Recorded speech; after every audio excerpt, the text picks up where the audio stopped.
Assalamualaikum warahmatullahi wabarakatuh. Selamat siang kepada Bapak yang terhormat, Bapak Kusworo sebagai dosen pengampu mata kuliah Strategi Belajar Mengajar.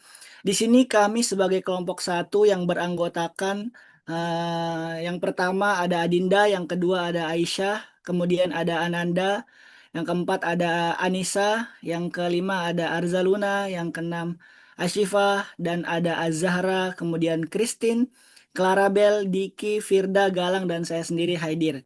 Nah, pada tugas analisis diskusi kami yaitu bermaterikan atau berpacu pada studi kasus VR dan AR Revolusi Pembelajaran Masa Depan untuk Pendidikan Indonesia yang ditulis oleh Adnan Zulkarnain. Nah, pada kesempatan ini kami akan memberikan beberapa poin. Yang pertama, identifikasi kompetensi dari artikel tersebut, kemudian analisis dan alasan dari artikel tersebut, kemudian solusi atau strategi inovatif, dan yang terakhir kesimpulan. Nah, adapun yang pertama yaitu identifikasi masalah, silahkan bagi rekan-rekan yang ingin uh, mengungkapkan opininya terhadap studi kasus yang kita pelajari saat ini. Oke, izin masuk ya teman-teman. Jadi untuk yang pertama dari saya itu untuk identifikasi kompetensi guru ya dalam VR dan AR ini untuk di dimasukin ke pembelajaran di pendidikan Indonesia ya. Untuk pertama itu yang pastinya kan ada kompetensi teknologi ya. Jadi guru ini tuh eh, harus memiliki pemahaman tentang cara kerja VR dan AR ini, terus juga bisa mengoperasikan perangkat ini di dalam kelas ya. Karena seperti cara menyalakan dan mematikan perangkat VR dan AR ini, terus juga tahu fitur apa aja yang tersedia di perangkat ini dan juga paham fungsi-fungsi pada semua perangkat VR dan AR ini. Karena nantinya tuh jadi guru tahu nih bahwa perangkat ini tuh udah siap digunakan dalam proses pembelajaran dan juga memungkinkan guru ini juga bisa mengatasi kendala yang mungkin muncul dalam proses pembelajaran. Nah, terus juga yang kedua ini menurut saya ada kompetensi menyesuaikan materi pembelajaran dengan teknologi VR atau AR ini. Jadi guru ini tuh harus bisa memilih dan menyesuaikan materi pembelajaran apa yang tepat atau yang membutuhkan teknologi VR atau AR ini dalam proses pembelajarannya. Karena kan nggak semua materi pembelajaran ini itu butuh teknologi VR atau AR ini untuk bantu menjelaskannya kan. Dan juga dengan guru-guru ini bisa memilih dan menyesuaikan materi pembelajaran yang tepat ini, jadi guru itu nggak cuma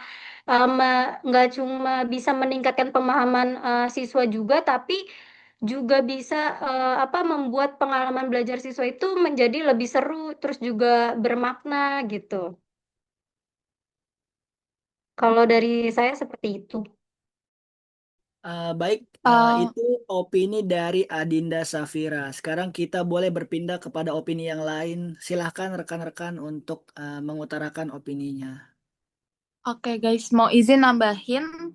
Kalau menurut dari saya sendiri sih, dari artikel yang udah kita baca, Revolusi Pembelajaran Masa Depan untuk Pendidikan Indonesia, menurut saya kompetensi kreatif dan desain pembelajaran itu tuh pentingnya karena guru itu pasti perlu kreatif buat waktu mereka ngegunain si FR dan HR ini di kelas. Kayak contohnya tuh kayak guru IPA, mungkin dia tuh bisa bikin percobaan kimia yang berbahaya secara lewat virtual. Terus juga kayak mungkin guru sejarah bisa ngajak siswanya tuh tur virtual ke Candi Borobudur, dan guru bahasa Inggris bisa kayak ngebuat conversation atau percakapan interaktifnya dengan avatar. Jadi intinya kreativitas guru itu menurut saya itu tuh penting biar teknologi ini tuh bukan cuma buat jadi hiburan aja, tapi juga kayak bener-bener bisa nambah nilai belajar yang bisa memotivasi siswa. Sama menurut saya kompetensi literasi digital sih sama teknologi itu juga penting ya untuk guru-guru tuh bisa melek teknologi. Karena apalagi kita hidup di zaman era digital, yang apa-apa serba digital. Jadi menurut saya guru itu tuh juga bisa harus melek teknologi. Jadi kayak bukan cuma bisa menyalakan alatnya saja, tapi literasi digital ini tuh bisa membantu guru untuk memahami tren FR dan HR ini yang terbaru, kayak memiliki aplikasi yang tepat sama bisa memastiin mungkin platform yang dipakai itu tuh aman dan pastinya efektif untuk kegiatan belajar. Itu sih menurut saya. Mungkin teman-teman yang lain mau nambahin? Oke, baik. Christine, terima kasih atas opininya. Boleh untuk rekan-rekan yang lain untuk mengutarakan opini yang lain mungkin dan dari sisi sudut pandang yang lain, boleh? Oke, di sini gue izin menambahkan ya dari artikel yang sudah saya tangkap. Mungkin selanjutnya itu para guru harus memiliki kemampuan yang kompetensi adaptasi dan juga inovasi. Jadi guru itu di sini harus bisa atau mampu untuk beradaptasi dengan keterbatasan infrastruktur.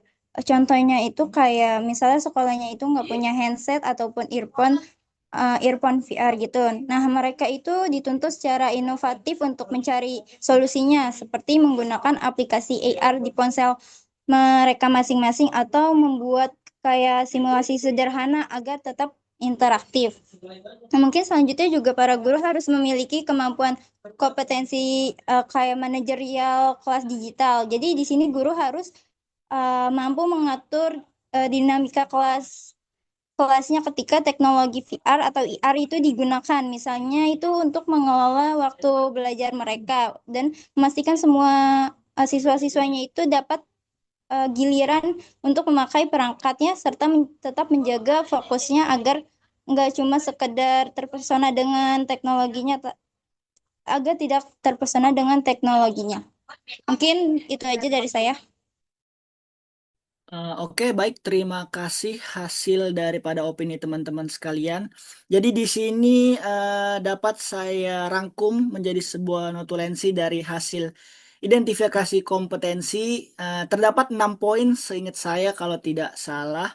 Jadi rekan yang pertama itu menampilkan kompetensi teknologi dari VR dan HR tersebut, kemudian ada kompetensi yang menyesuaikan materi pelajaran dengan teknologi VR dan HR, kemudian kompetensi kreatif dan desain pembelajaran, selanjutnya kompetensi literasi digital dan teknologi yang relate dengan perkembangan digitalisasi saat ini.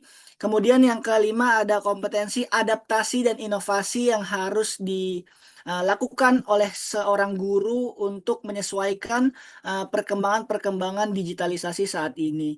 Dan yang terakhir yang saya tangkap yaitu guru harus memiliki kompetensi manajerial kelas digital yang sudah seharusnya ada bagi guru-guru Gen Z yang mengajar pada era digitalisasi saat ini. Baik, selanjutnya akan kita alihkan kepada analisis dan alasan dari artikel tersebut. Jadi silahkan kepada rekan-rekan yang ingin mengutarakan opininya untuk unmute mic-nya.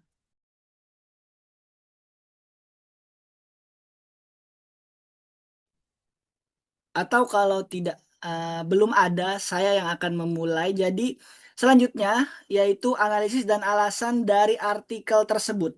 Nah, jadi dari artikel ini kami melihat bahwa di masa sekarang teknologi seperti VR dan HR tersebut semakin berkembang. Jadi dalam beberapa kasus VR dan HR ini justru ingin diimplementasikan di dalam kehidupan pendidikan Indonesia.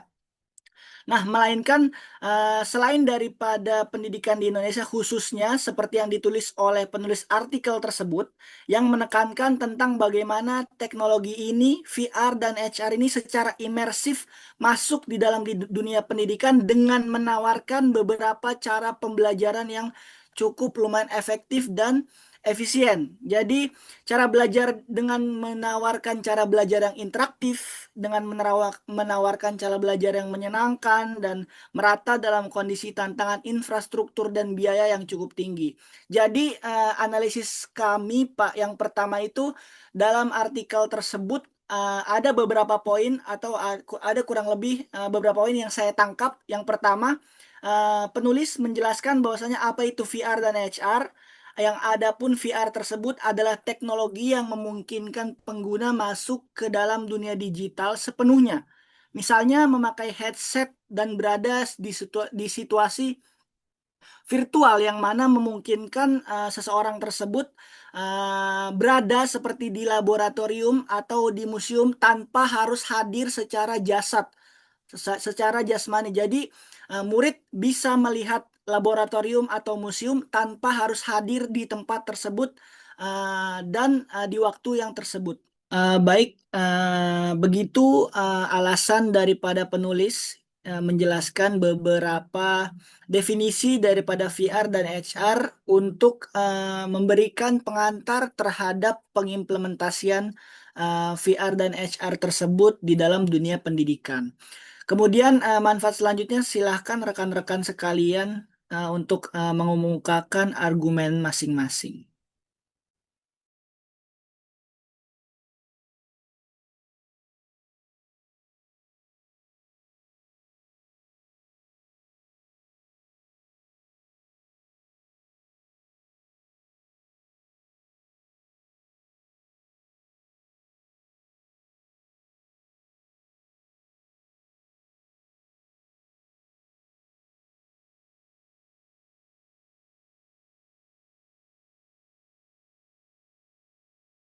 Silahkan di Ki Setiawan, boleh langsung dipaparkan argumennya.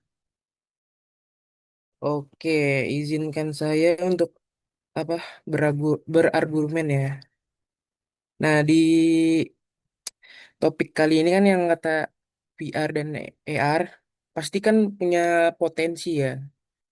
Ya dari artikelnya tersendiri itu potensinya itu sangat besar untuk mengubah cara di Indonesia itu untuk belajar lebih gitu.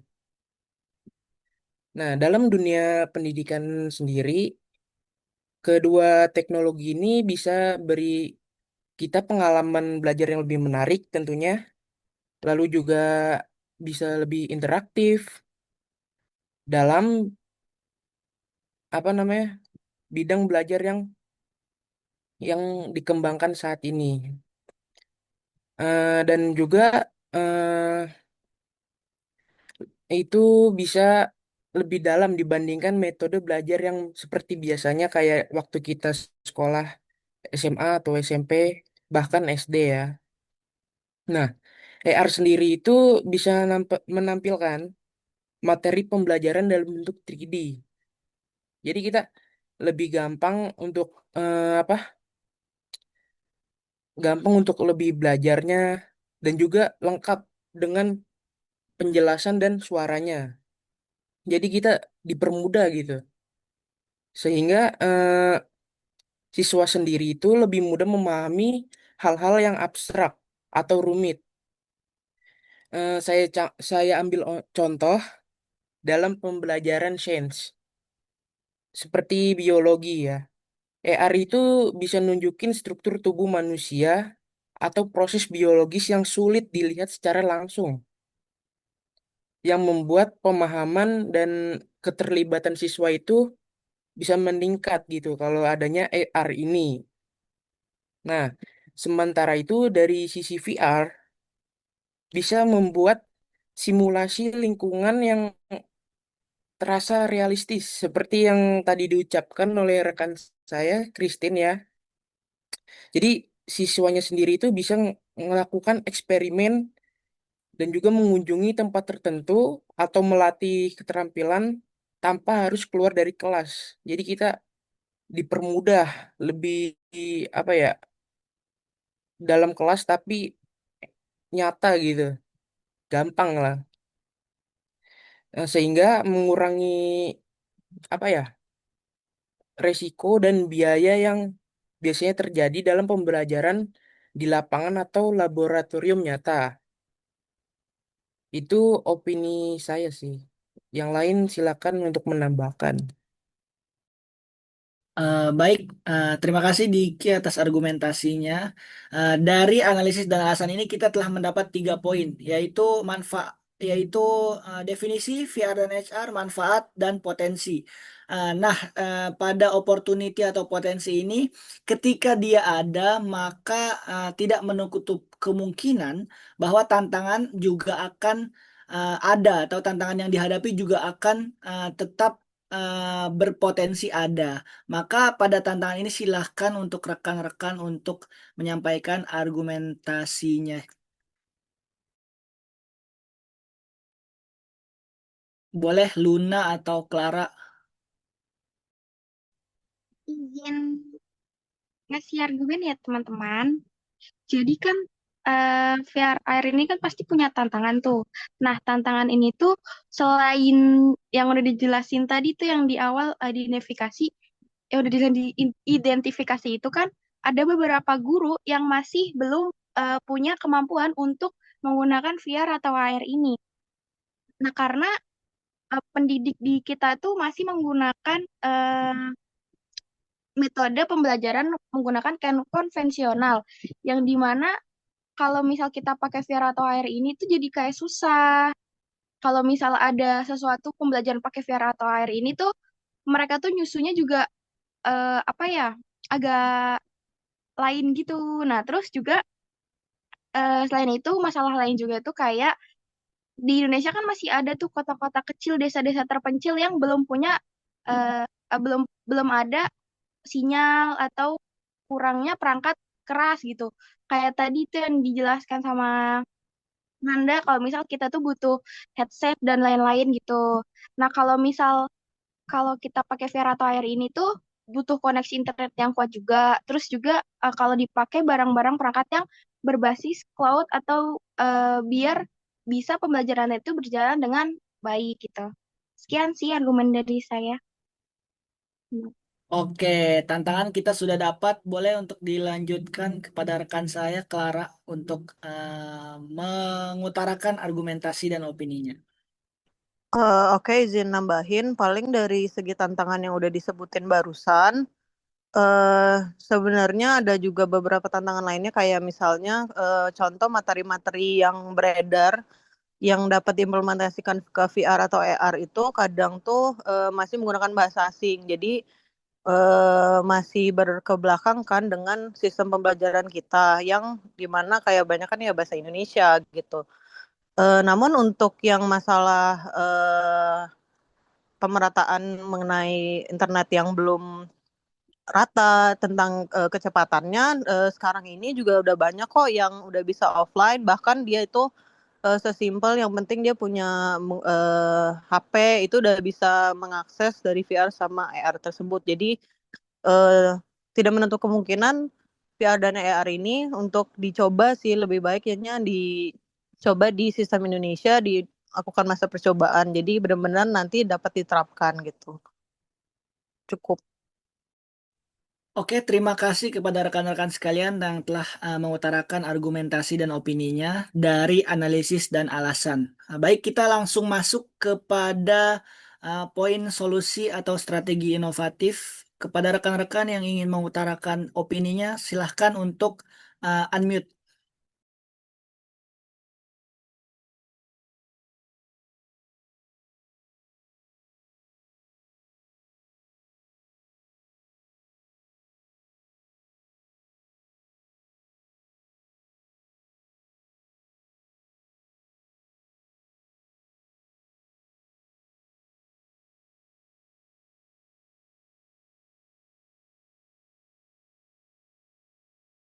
Izin masuk ya teman-teman.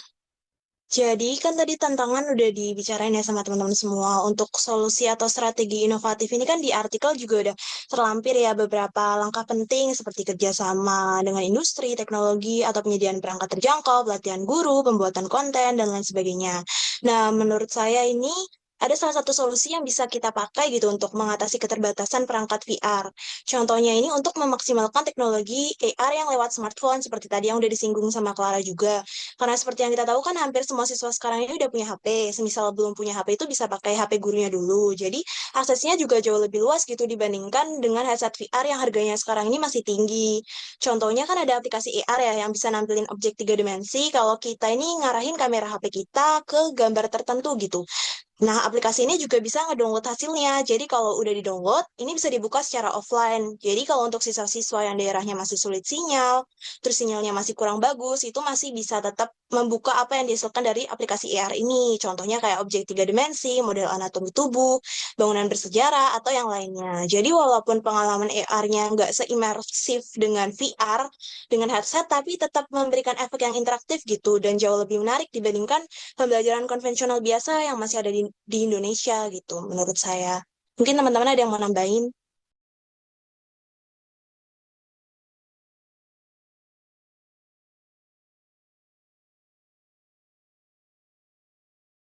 Oke, aku mau izin nambahin. Tapi sebenarnya dari semua ini tuh permasalahan utama dari penerapan FR dan juga AR tuh ada di pendidikan, itu ada di infrastruktur dan juga biaya. Nah, solusinya mungkin yang bisa dipakai itu adalah kerjasama antar pemerintah seperti penyedia internet sama sektor swasta. Jadi kalau misalkan pemerintah bisa ngasih dukungan finansial atau semacam stimulus supaya sekolah-sekolah, terutama yang aksesnya terbatas tuh bisa punya alat pendidikan yang basisnya teknologi. Tapi juga nggak harus langsung lompat ke FR yang mahal. Kita juga bisa mulai dulu nih dari AR yang cukup seperti pakai ponsel terus juga jadi investasi awal itu nggak terlalu besar. Nah, dengan cara ini tuh mungkin sekolah ini bisa merasakan manfaat dari pembelajaran imersif tapi juga tetap bertahap dan sesuai kemampuan yang ada. Mungkin selain itu juga akses internet tuh harus diperhatikan seperti pemerataan jaringan yang harus dipercepat terus juga entah lewat optik ataupun juga satelit. Nah, supaya di daerah-daerah terpencil ini kebagian. Nah, dengan gitu semua siswa ini pasti punya kesempatan yang sama buat belajar dengan teknologi yang baru ini. Tuh. Mungkin Sipa mau nambahin. Oke, izin nambahin ya. Tadi kan kalau Firda bahas tentang pembangunan yang belum rata dan akses internet di pelosok-pelosok. Nah, salah satu solusinya itu kayak peningkatan guru atau kualitas guru itu adalah faktor yang paling utama. Karena guru tersebut harus mengimplementasikan teknologi tersebut secara efektif. Nah, salah satunya program dengan melakukan program pelatihan berbasis blended learning bisa jadi sehingga program tersebut bisa dijalankan atau bisa diimplementasikan bisa melalui workshop atau secara langsung maupun modul daring yang interaktif. Nah, pemerintah juga harus bekerja sama akademik atau pihak yang bersangkutan sehingga bisa mengembangkan kurikulum khusus untuk mendukung kompetensi guru dalam memanfaatkan teknologi tersebut kayak VR dan IR tersebut sehingga pembelajaran bisa berjalan secara interaktif, secara bervariatif, kreatif, dan tidak bosan dan tidak membosankan. Dan, oke, itu saja sih kalau dari saya.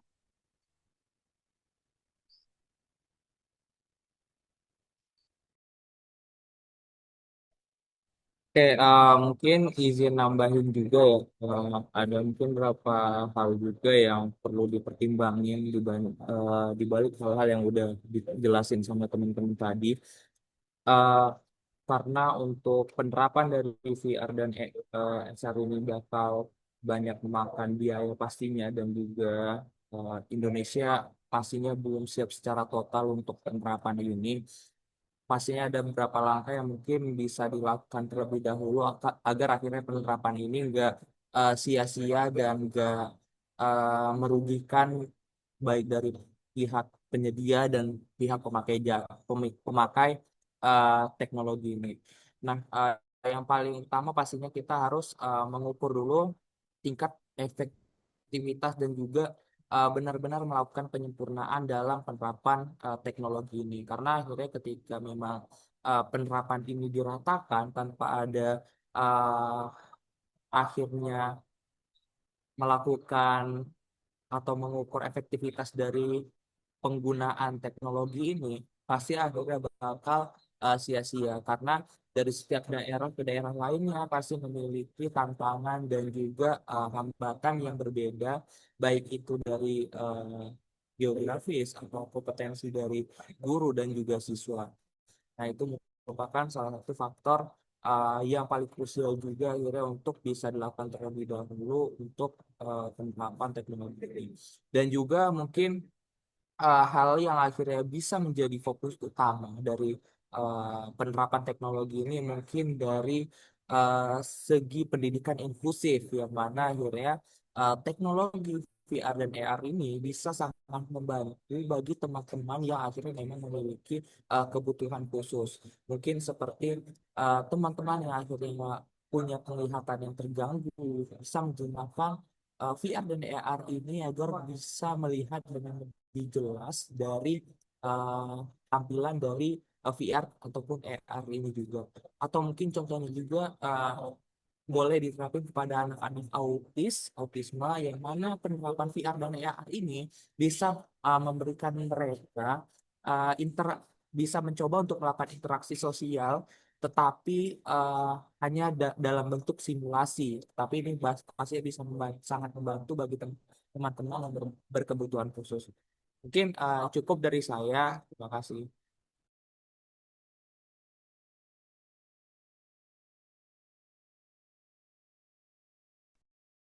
Oke, izin masuk ya. Jadi teman-teman sekalian tadi udah berdasarkan hasil yang opini dan argumen dari teman-teman yang lain, maka di sini aku bisa simpulin bahwa VR dan AR ini emang potensinya besar banget, terutama untuk mendorong peningkatan pembelajaran di Indonesia. Yang dimana di sini guru itu memegang peran penting untuk memastikan kalau misalkan pemanfaat VR dan AR ini menjadi optimal.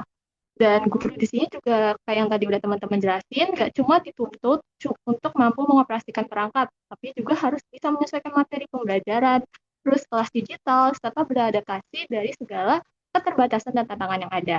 Mungkin ada yang mau nambahin? Iya, izin nambahin, Monik. Kalau dari saya sendiri sih mungkin bisa dibilang secara keseluruhan itu tuh penerapan VR dan AR itu sendiri dalam dunia pendidikan ya khususnya itu nggak hanya ngebantu dari si tenaga pendidik aja, tetapi juga perlu adanya dukungan seperti misalnya infrastruktur, strategi implementasi yang tepat, serta adanya kolaborasi dari pihak pemerintah maupun sekolah dan juga industri itu sendiri. Nah, harapannya itu pastinya dengan adanya kolaborasi itu sendiri, maka VR dan AR ini kemungkinan besar akan berpeluang menjadi sebuah instrumen yang penting dalam menciptakan perkembangan pembelajaran yang pastinya jauh lebih interaktif, inklusif, dan juga sesuai atau relevan dengan kebutuhan zaman sekarang. Kurang lebih seperti itu. Saya kembalikan kepada moderator.